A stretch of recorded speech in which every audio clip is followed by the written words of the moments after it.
Good afternoon, everybody. This morning, Secretary Napolitano announced new actions my administration will take to mend our nation's immigration policy, specifically for certain young people, sometimes called dreamers.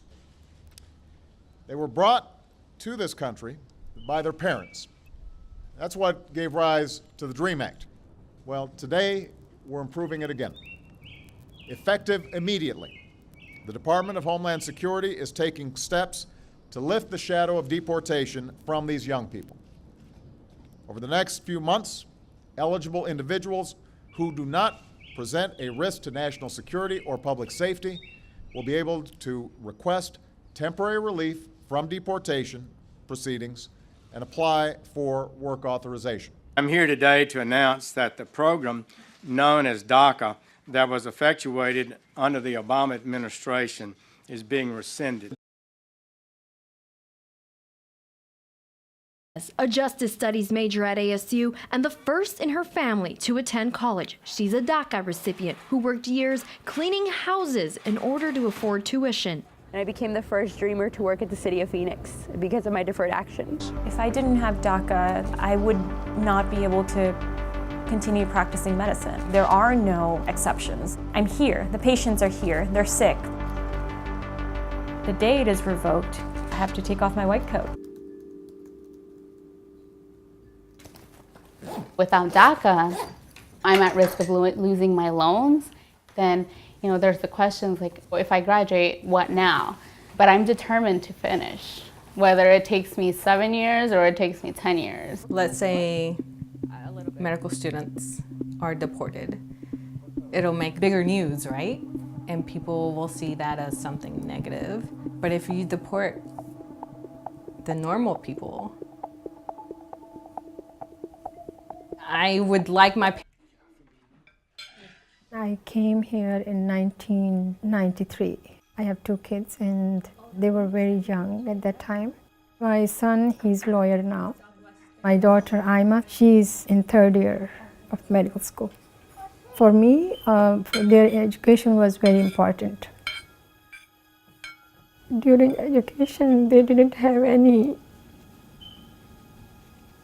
immigration status.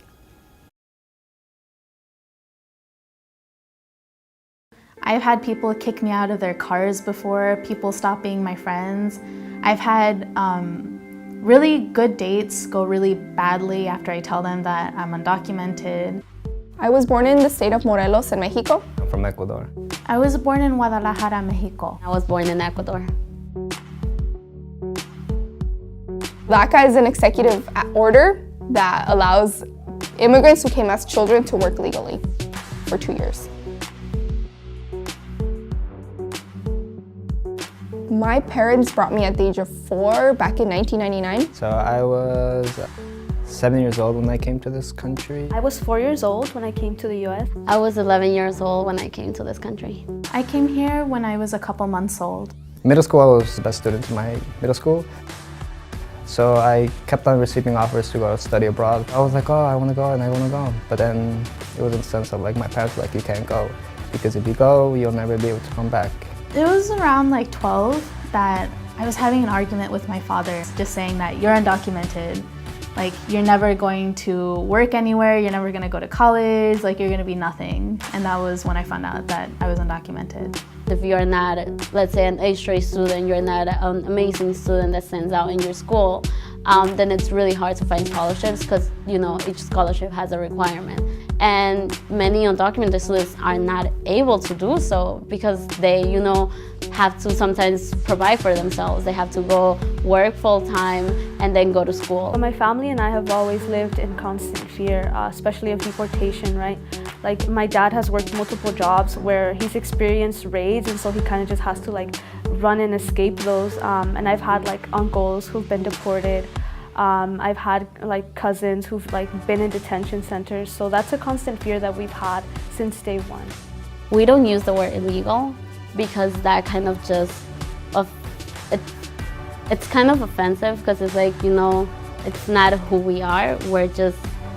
We prefer being called undocumented. Yes, I consider the United States my home, and I think that if I was sent back to Mexico, I would feel very alienated. Although I do speak the language and I know a lot of the culture, and I'm proud of like my Mexican heritage and I love Mexico, but it would just not feel the same. We have to come together and realize that the issue is bigger than paperwork, legalization, and citizenship. This is about human rights. This is about validating our existence to those that don't believe that we should be here. I contribute to the community, and that's something I'm very proud of, regardless of citizenship, regardless of race, sexuality. There's no such thing as a good or a bad migrant. We just are.